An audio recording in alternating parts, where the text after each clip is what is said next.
ನಮಸ್ಕಾರ. ನಮ್ಮ ಜೀವನವನ್ನ, ನಮ್ಮ ರಿಯಾಲಿಟಿಯನ್ನ ರೂಪಿಸುವ ಒಂದು ಅದೃಶ್ಯ ಶಕ್ತಿ ಇದೆ ಅಂದ್ರೆ ಅದು ನಮ್ಮ ಮನೋಭಾವ. ನಮ್ಮ ಆಲೋಚನೆಗಳು ನಮ್ಮ ಜಗತ್ತನ್ನ ಹೇಗೆ ಕಟ್ಟಿಕೊಡ್ತವೆ ಅನ್ನೋದನ್ನ ಅರ್ಥ ಮಾಡ್ಕೊಳ್ಳೋಣ ಬನ್ನಿ. ಈ ಒಂದು ಆಳವಾದ ವಿಷಯವನ್ನ ಒಟ್ಟಿಗೆ ಸೇರಿ ತಿಳಿಯೋಣ. ಈ ಮಾತು ಎಷ್ಟು ನಿಜ ಅಲ್ವಾ? ನಮ್ಮ ಹಣೆಬರಹ ನಕ್ಷತ್ರಗಳಲ್ಲೇ ಬರೆದಿಲ್ಲ, ಆದ್ರೆ ನಾವು ಪ್ರತಿದಿನ ನಮ್ಗೆ ನಾವೇ ಹೇಳ್ಕೊಳ್ಳುವ ಕಥೆಗಳಲ್ಲಿ ಅಡಗಿದೆ. ನಾವು ಯಾರು, ನಮ್ಮಿಂದ ಏನು ಸಾಧ್ಯ ಅಂತ ನಾವು ನಂಬುತ್ತೇವೋ ಅದೇ ನಮ್ಮ ಜೀವನದ ಅಡಿಪಾಯ ಆಗುತ್ತೆ. ಆ ಒಳಗಿನ ಕಥೆಯೇ ನಮ್ಮ ವಾಸ್ತವವನ್ನು ರೂಪಿಸುತ್ತೆ. ಹಾಗಾದ್ರೆ ಈ ಮನೋಭಾವ ಅಂದ್ರೆ ಏನು? ಇದು ಮೂಲಭೂತವಾಗಿ ಒಂದು ಆಯ್ಕೆ, ಪ್ರತಿಯೊಬ್ಬರೂ ಎದುರಿಸಲೇಬೇಕಾದ ಒಂದು ಆಯ್ಕೆ. ಇದು ನಮ್ಮ ಜೀವನದ ಪಯಣದಲ್ಲಿ ನಾವು ಯಾವ ದಾರಿಯನ್ನ ಹಿಡಿತೀವಿ ಅನ್ನೋದನ್ನ ನಿರ್ಧಾರ ಮಾಡುತ್ತೆ. ಸರಳವಾಗಿ ಹೇಳಬೇಕು ಅಂದ್ರೆ ಮನೋಭಾವ ಅನ್ನೋದು ನಾವು ಜಗತ್ತನ್ನು ನೋಡುವ ಒಂದು ಕನ್ನಡಕ ಇದ್ದ ಹಾಗೆ. ನಮ್ಮ ಸಾಮರ್ಥ್ಯಗಳನ್ನ, ನಮ್ಮ ಮುಂದಿರುವ ಸವಾಲುಗಳನ್ನ ನಾವು ಯಾವ ಕನ್ನಡಕ ಹಾಕಿ ನೋಡ್ತೀವೋ ಅದೇ ನಮ್ಮ ಮನೋಭಾವ. ಸಾಮಾನ್ಯವಾಗಿ 2 ತರಹದ ಮನೋಭಾವಗಳನ್ನ ನಾವು ನೋಡ್ತೀವಿ. ಒಂದು ಸ್ಥಿರ ಮನೋಭಾವ, ಅಂದ್ರೆ ನನ್ನ ಬುದ್ಧಿ, ನನ್ನ ಟ್ಯಾಲೆಂಟ್ ಎಲ್ಲ ಹುಟ್ಟಿನಿಂದ ಬಂದಿದ್ದು, ಇದನ್ನ ಬದಲಾಯಿಸೋಕಾಗಲ್ಲ ಅಂತ ನಂಬೋದು. ಇನ್ನೊಂದು ಬೆಳವಣಿಗೆಯ ಮನೋಭಾವ, ಅಂದ್ರೆ ಪ್ರಯತ್ನಪಟ್ರೆ, ಅಭ್ಯಾಸ ಮಾಡಿದ್ರೆ ನಾನು ಯಾವುದನ್ನ ಬೇಕಾದ್ರೂ ಕಲಿಬಲ್ಲೆ, ಬೆಳೆಯಬಲ್ಲೆ ಅನ್ನೋ ನಂಬಿಕೆ. ಉದಾಹರಣೆಗೆ, ಒಬ್ಬ ವಿದ್ಯಾರ್ಥಿಗೆ ಗಣಿತ ಕಷ್ಟ ಅನ್ಸ್ದಾಗ ನನ್ಗೆ ಗಣಿತ ತಲೆಗೆ ಹೋಗಲ್ಲ ಅಂತ ಬಿಟ್ಬಿಟ್ರೆ ಅದು ಸ್ಥಿರ ಮನೋಭಾವ. ಅದೇ ನಾನಿನ್ನಷ್ಟು ಪ್ರಯತ್ನಪಟ್ರೆ ಇದನ್ನ ಖಂಡಿತ ಅರ್ಥ ಮಾಡ್ಕೋಬೋದು ಅಂತ ಮುಂದುವರಿಯೋದು ಬೆಳವಣಿಗೆಯ ಮನೋಭಾವ. ಸರಿ, ಈಗ ನಮ್ಮ ಮೊದಲನೇ ಪಾಠಕ್ಕೆ ಬರೋಣ. ಇದು ನಿರಂತರವಾಗಿ ಕೆಲಸ ಮಾಡೋದ್ರ ಶಕ್ತಿಯ ಬಗ್ಗೆ ಹೇಳುತ್ತೆ. ಕೆಲವೊಮ್ಮೆ ದೊಡ್ಡ ಸಾಧನೆಗೆ ಬೇಕಾಗಿರೋದು ಒಂದೇ ಸಲದ ದೊಡ್ಡ ಜಿಗಿತ ಅಲ್ಲ, ಬದಲಾಗಿ ಪ್ರತಿದಿನ ಇಡುವ ಸ್ಥಿರವಾದ ಸಣ್ಣ ಹೆಜ್ಜೆ. ಹೌದು ತಾನೆ? ಮೋಟಿವೇಶನ್ ಅನ್ನೋದು ಒಂಥರ ಬಂದು ಹೋಗೋ ಅತಿಥಿ ಇದ್ದಾಗೆ. ಇವತ್ತಿರುತ್ತೆ, ನಾಳೆ ಇರಲ್ಲ. ಆದ್ರೆ ಸ್ಥಿರತೆ ಅಂದ್ರೆ ಕನ್ಸಿಸ್ಟೆನ್ಸಿ ಇದೆಯಲ್ಲ, ಅದು ಪ್ರತಿದಿನ ನಮ್ಮ ಕೈ ಹಿಡಿದು ನಡೆಸೋ ಸ್ನೇಹಿತನಿದ್ದಾಗೆ. ಯಶಸ್ಸಿನ ನಿಜವಾದ ರಹಸ್ಯ ಅಡಗಿರೋದೇ ಈ ದೈನಂದಿನ ಶಿಸ್ತಿನಲ್ಲಿ. ಚಿತ್ರಕಲೆ ಕಲಿಯೋಕೆ ಶುರು ಮಾಡಿದ ಒಬ್ರನ್ನೇ ಉದಾಹರಣೆಯಾಗಿ ತಗೊಳ್ಳೋಣ. ಮೊದಲನೇ ದಿನ ಕೈ ನಡುಗ್ತಾ ಇತ್ತು, ಗೆರೆ ಸರಿ ಬರ್ತಿರ್ಲಿಲ್ಲ. 1 ತಿಂಗಳು ಪ್ರಾಕ್ಟೀಸ್ ಮಾಡಿದ್ಮೇಲೆ ಅವರ ರೇಖೆಗಳು ಸ್ಪಷ್ಟ ಆಗ್ತಾ ಬಂತು. 6 ತಿಂಗಳ ನಂತರ ಅವರಲ್ಲಿ ಒಂದು ಆತ್ಮವಿಶ್ವಾಸ ಬಂತು. 1 ವರ್ಷದ ನಿರಂತರ ಅಭ್ಯಾಸದ ನಂತರ ಅವರು ಅದ್ಭುತ ಚಿತ್ರಗಳನ್ನು ಬರೆಯಕ್ ಶುರು ಮಾಡಿದ್ರು.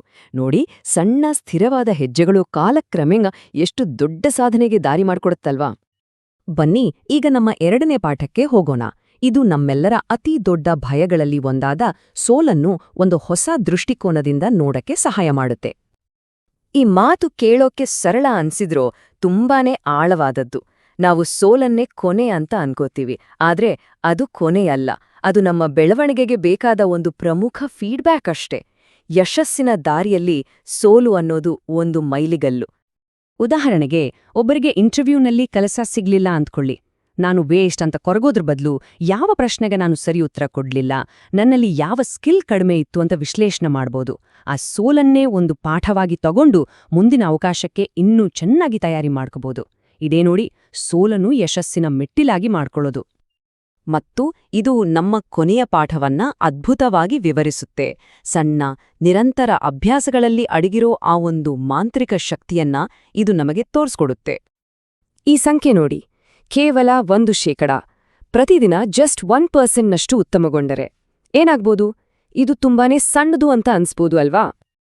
ಆದ್ರೆ ಈ ಚಾರ್ಟ್ ನೋಡಿ, ಇದು ನಿಜವಾಗ್ಲೂ ಅಚ್ಚರಿಪಡಿಸುತ್ತೆ. ಪ್ರತಿದಿನ ಕೇವಲ 1% ಉತ್ತಮಗೊಂಡ್ರೆ 1 ವರ್ಷದ ಕೊನೆಗೆ ಸುಮಾರು 37 ಪಟ್ಟು ಉತ್ತಮಗೊಳ್ಳಬಹುದು. ಇದು ಕಾಂಪೌಂಡ್ ಇಂಟ್ರೆಸ್ಟ್ ತರ ಕೆಲಸ ಮಾಡುತ್ತೆ.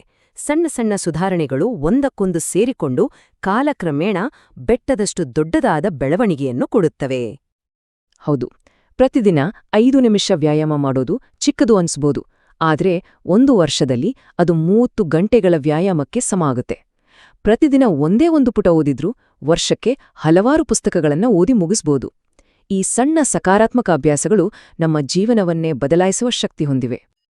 ಹಾಗಾದ್ರೆ ಇಷ್ಟೆಲ್ಲ ಕೇಳಿದ್ಮೇಲೆ ಈ ಶಕ್ತಿಯುತ ಐಡಿಯಾಗಳನ್ನ ನಮ್ಮ ಜೀವನದಲ್ಲಿ ತರೋದೇ ಹೇಗೆ?